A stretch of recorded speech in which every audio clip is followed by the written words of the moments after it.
రిజర్వేషన్లు సాధిద్దాం రిజర్వేషన్లు సాధిద్దాం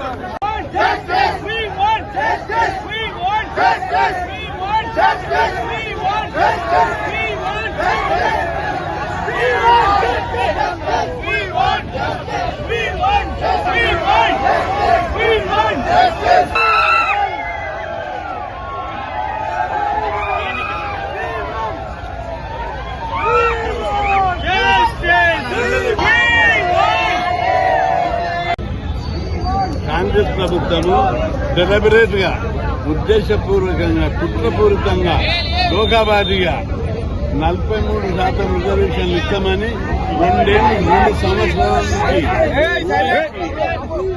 నుంచి ఊరించి ఒక్కడేసారి 42 నుంచి 22కు తగ్గించి ఆ 22 కూడా అమలు చేయకుండా 17% తగ్గించి బీసీలకు డోకా చేశారు, మోసం చేశారు, నిలువున గొంతు కోశారు. దీన్ని మేము తీవ్రంగా ఖండిస్తున్నాం. అందుకే 42% రిజర్వేషన్లతోటి స్థానిక సంస్థల్లో 42% రిజర్వేషన్లతోటి ఎన్నికలు జరపాలని ముఖ్యమంత్రి రేవంత్ రెడ్డికి హెచ్చరిస్తున్నాం.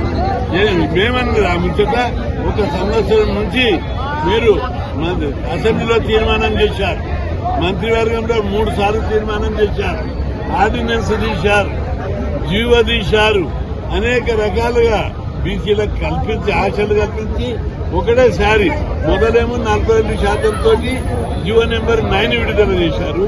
మళ్ళా దాన్ని తగ్గిస్తూ 22కు తగ్గిస్తూ మళ్ళా 46 జీవో తెచ్చారు. అమలు చేసేటప్పుడు 17%. చాలా జిల్లా 30 మండలాలలో ఒక్కరికి కూడా బీసీలకు రాలేదు సర్పంచులు. అదేవిధంగా ఒక జిల్లాలో ఆదిలాబాద్ లో 10% మన 22 కూడా కాదు 10% సర్పంచులు రిజర్వ్ చేశారు. ఇక ఖమ్మంలో 9%, భద్రాచలంలో 0%, ఒక్క సర్పంచ్ కూడా బీసీలకు ఇవ్వలేదు. ఈ విధంగా బీసీలకు అడుగడుగున గొంతులు వచ్చారు, అన్యాయం చేశారు. దీని మీద రాష్ట్రంలోని బీసీలంతా రైలిపోతున్నారు. మొదటి నుంచి కూడా కాంగ్రెస్ పార్టీ డెలిబరేట్ గా దశల వారీగా కుట్రపూరితంగా అవుతుంది. అసెంబ్లీలో తీర్మానం చేశారు, అఖిలపక్షాన్ని తీసుకుపోయి ప్రధానమంత్రిని తీరాలి.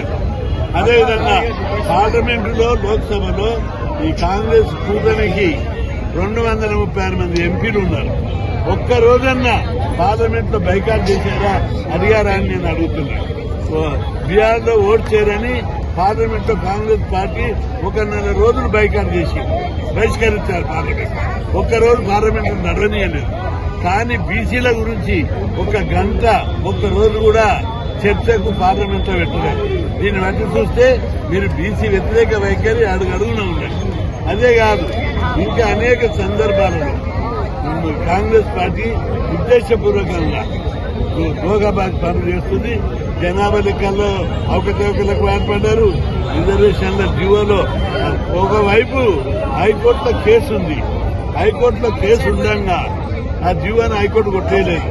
జీవో నెంబరు 9 ఉండగా హైకోర్టులో కేసు నడుస్తుండగా మీరు ఇంకొక జీవో ఎట్లా తీస్తారు?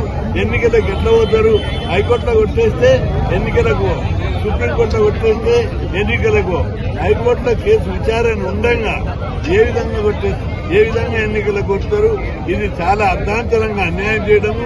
బీసీల అమాయకులు ఏం చేసి నడుస్తుంది మోసం అని చెప్పి దుర్మార్గంగా ప్రవర్తిస్తున్నారు. అందుకే ఎట్టి పరిస్థితిలో సహించేది లేదు. 42% ఇవ్వకపోతే